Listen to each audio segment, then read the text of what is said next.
আগে ওনাকে জিজ্ঞেস করুন তো স্যান্ডো মেয়রকে যে উনি ওনার দিদিকে দাওয়াতে ইসলাম দিয়েছে।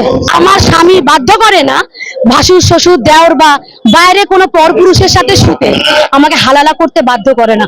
ওই জন্য আমার কত জন্মের পুণ্যের ফল যে আমি সনাতন ধর্মে আমি জন্মেছি। ওনার ক্ষমতা থাকলে আগে ওনার দিদিকে দাওয়াতটা দিয়ে দেখুক না।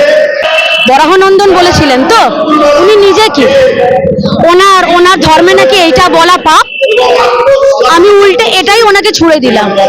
কারণ উনি এত বড় জিহাদি, উনি এত বড় মৌলবাদী যে উনি প্রকাশ্যে পশ্চিমবঙ্গকে পাকিস্তান বানানোর স্বপ্ন দেখছেন। ওনার স্বপ্নই থাকবে, আমরা এখনো মরে যাইনি। ধর্মের ভিত্তিতে এরকম কথা কলকাতার বুকে কাউ শুনিনি, এটা শুনছি ওনার কাছ থেকে, নতুন লাগছে। উনি যে ভাষায় কথা বলছেন, ধর্মের ভিত্তিতে ভাগ করতে চাইছেন, এই ধর্ম উস্কানি একদম অনভিপ্রেত। বারবার করে বলছি, আমরা সকল ধর্মকে সম্মান জানাই, কিন্তু যে ধর্মকে নিয়ে উনি উস্কানি দিচ্ছেন এটা মানা যায় না। আমি গর্বিত, আমি হিন্দু, আমি বারবার মরে যেন আবার জন্মাই হিন্দু হয়ে।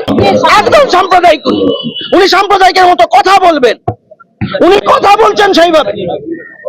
উনি বলে উনি জিজ্ঞেস করছেন, আপনারা বলুন না উনি কি।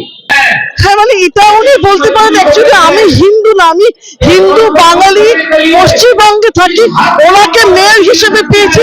এটা সত্যি আমাদের দুর্ভাগ্য, কোনো সন্দেহ নেই যে এমন একজন মানুষ কলকাতা কর্পোরেশনের মেয়রের চেয়ারটা আমরা জানি অত্যন্ত ঐতিহ্যপূর্ণ একটি চেয়ার, ঐতিহ্যবাহী একটি চেয়ার, যার যেখানে মমতা বন্দ্যোপাধ্যায়ের এক চটিচাটা ভৃত্য যে চেয়ারে এখন চেপে বসেছে, যে চেয়ারটার যে কি মূল্য সেটাও জানে না। এটা সত্যি আমার দুর্ভাগ্য। আপনারা তো স্বপ্ন দেখছেন, জয় বাংলা বাংলাদেশেরই স্লোগান ছিল বলে আমরা জানি।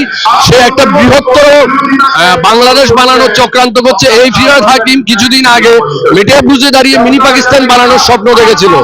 তো মাননীয় মন্ত্রী, আমাদের মুখ্যমন্ত্রী মমতা ব্যানার্জির প্রধানমন্ত্রী হওয়ার শখ ছিল, তাই হয়তো উনি প্রশ্রয় দিচ্ছেন এইসব উগ্রবাদীদেরকে। মিনি বাংলাদেশ বা বাংলাদেশ বানিয়ে কোনো কিছু করা যায় কিনা, তাই জয় বাংলার মতো স্লোগানদেরকে ওনারা প্রায়োরিটি দিচ্ছেন।